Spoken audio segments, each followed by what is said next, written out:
Yo, what is up guys? It's the Goblin and welcome back to the Call of Duty World War II video. In today's video, we're going to be talking about the Type 100, one of the most deadly SMGs in Call of Duty World War II, and this is an awesome gameplay I have for you guys. In today's video, I actually got this last night. I'm using the Type 100 and I got myself a quick little nuke in this gameplay, aka V2 rocket in this thing. I'm also going to, I pick up some weapons and stuff like that, but we're going to be talking about the Type 100 best class it up. The first round where I get the nuke. I do pick up a grease gun, an M19, stuff like that, but the second round I still go off with just the Type 100. Hopefully you guys will enjoy. Please drop a like for this V2 rocket gameplay. This just seems to be my best nuke setup too, the Type 100 on London docks. That's literally how I've gotten like both my nukes, and this is absolutely awesome. Hope you guys will enjoy. Let's go for 2,000 likes. I definitely think this video deserves it. If you guys could all smack that like button, subscribe to the channel if you guys are new. Let's talk about it. Now, this Type 100, when the game first came out, I sort of was going with the PPSH as my main SMG. I was playing with the PPSH all the time,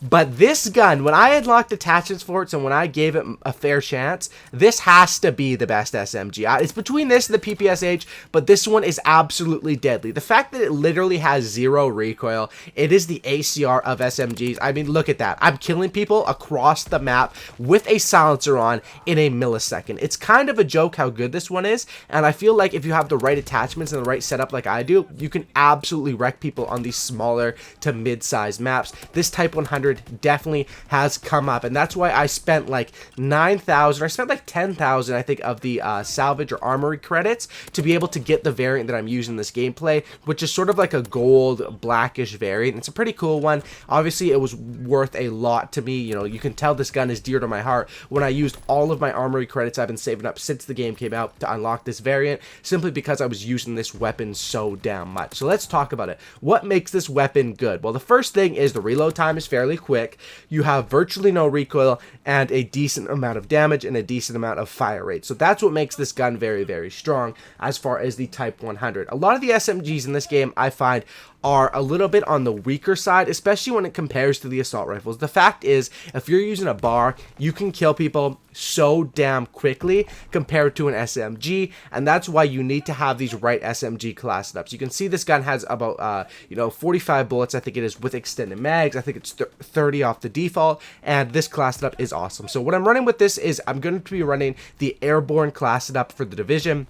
This one is pretty self-explanatory. The Type 100, I think, works great with the silencer and without the silencer. If I'm playing on a map that's, straight 1v1 combat, point du hoc or something, I might run it without the silencer, but with the silencer is what I like, because I like to get on big streaks and play sort of stealthy with it, and airborne definitely helps with that, as well as just allowing you to rush and making the game feel a lot smoother. The sprinting in this game, I've talked about it before, it's pretty slow-paced, and having that, airborne allowing you to sprint faster and make the game more comfortable is definitely worth it for me. As far as my basic training that I run with this Type 100, it's going to be primed. This gun has virtually no recoil, so the only way that you're going to lose gunfights or get screwed over is with that, the little flinch that's in this game. And that's why if I throw on primed, I think it definitely helps to reduce the flinch, as well as giving me a third attachment, which I think is awesome. I think with this gun, 3 attachments is right in that sweet spot. I guess you could actually technically say it's 4 attachments because you get the silencer out of airborne, but I'm talking about 3 things that are actually classified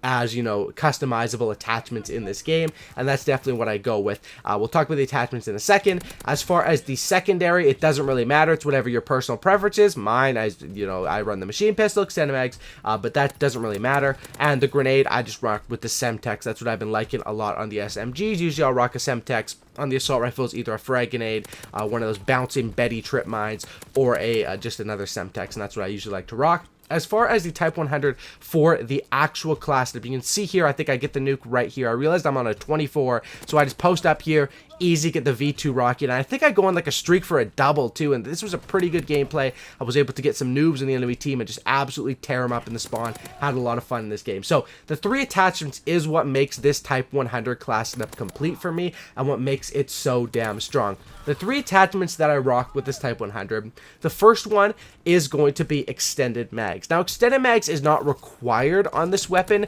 in the fact that you do have 30 bullets with a fairly fast reload time, but I find that it just makes me more comfortable. You don't need the extended mags here, but the fact is I put it there because you don't really need anything else. You don't need to throw a grip on it. You don't need anything like that. I find that extended mags makes me not have to worry about reloading. You can take out 3 to 4 enemies fairly easily, and it's something that in other Call of Duties I had the habit of always reloading after every kill, but in this game the spawns are able to manipulate, and you know, you're able to run into multiple enemies quite a bit, that I've been holding back on those reloads. I definitely think in this game it's better if you don't reload after every kill, if it's possible, because you can see you run into multiple enemies, and with this extended mags it definitely gives you that ability to do that. You can see here I just got, what, 4 kills out of that one, and then I reload, and then I'm able to, you know, challenge the 5th guy and get gunned in that situation. But extended mags there. Next attachment is going to be the rapid fire. Now, with the rapid fire, this gun already has a decent fire rate, but the reason why rapid fire is so prevalent on SMGs is because it only increases it by a small percentage, but that small percentage can be the difference between getting a nuke and not getting a nuke, because when you run up against the BAR, the M19 assault rifle, the FG42, which doesn't fire as quick, but the STG, those powerful assault rifles, a lot of them fire so quick, even at close range, you can get melted, and it feels like it's hardcore sometimes when you get killed so damn fast. And that's why I think the rapid fire on a gun like this, when you have a gun that has no recoil, and the rapid fire won't bug you out with, you know, adding extra recoil, then you have to match it out with grip, you should just throw on rapid fire. It allows you to get that small percentage, which can help you compete with these super strong assault rifles that are in the game as of right now. As far as my next attachment with this gun, I like to rock with the quick draw. Of course, it's not as useful coming out of a sprint, but once again, it's like this gun doesn't need too many attachments on it, so the quick draw is the perfect fit here, and definitely helps me win a lot of gun fights. You can see here I get on like a second streak for one of these. I'm already out of 10, and I unfortunately die. I was hoping I was going to be able to get that double V2 rocket. That would be insane. I'm not sure how big of a streak I'm on. I pick up this bar, and you can just see the damage on the bar. I'm already on like an 11 streak or something. Yeah, I died in 11, so it wasn't that big of a streak, you know, almost halfway to the nuke, I guess you could say. But those are the attachments I like to run with this thing: extended mags, rapid fire, and quick draw. Now, you don't need to worry about recoil with this gun. One thing that can be a problem on a lot of the SMGs, or even on the assault rifles, is what's called muzzle flash. And what muzzle flash is when you're shooting someone and the bullets are flying out of your gun, you're getting that sort of bright yellow spark around your aim down sights, around your reticle. That usually suppressor helps in multiple ways. Number 1, it keeps you off the radar, and number 2, it also reduces the muzzle flash, and number 3, I guess it makes your gun sound quieter, so enemies can't hear you if the enemies are, you know, listening and sound whoring. But the only downfall is the suppressor is that it reduces the damage at range. But as you saw earlier in that first round with that long range kill, I got a super long range kill, obviously, and it didn't take too many bullets with this thing. So I definitely think throwing the suppressor on is good if you have problems with muzzle flash. That's just a tip, because muzzle flash is something that there's 3 things that can make you lose gunfights in this game: grip, or what I guess you could say recoil on a gun, which this one you don't have to worry about, and there's the V2 rocket. It's a pretty cool animation. I don't think it's as overwhelming as like a Moab or a nuke or something like that, but the recoil. Next would be the flinch. These are all minimal things, but they can really affect a gunfight. And the third would be the muzzle flash. And with this classed up, you really don't have to worry about any of those, because with the grip, you don't need grip on this thing because there's virtually no recoil. The muzzle flash, the suppressor helps to dampen that. And also this gun, the sights are pretty nice on it. I think the sights I have on this variant are pretty much the exact same sights that they have on the default one, but the sights are very, very nice. You can see they're 66 with a V2 rocket there, so you don't have to worry about that. And then the last one right here is that with the flinch, you don't really have to worry about that because I have primed on this class up. And that's why this is probably my favorite SMG class up as of right now. And it's definitely between this and the PPSH. Now, a lot of people are talking about buff the SMGs, and I don't think it's more of a buff the SMG thing. I think it's more of a nerf the assault rifles, and that's what, you know, Sledgehammer Games was thinking as well. You can see that they did nerf all the assault rifles, or all the, you know, the prevalent ones in that first patch update. Did I think the nerfs were enough, adding a tiny bit of recoil, reducing the fire rate a little bit on some of them, and making the hip fire worse?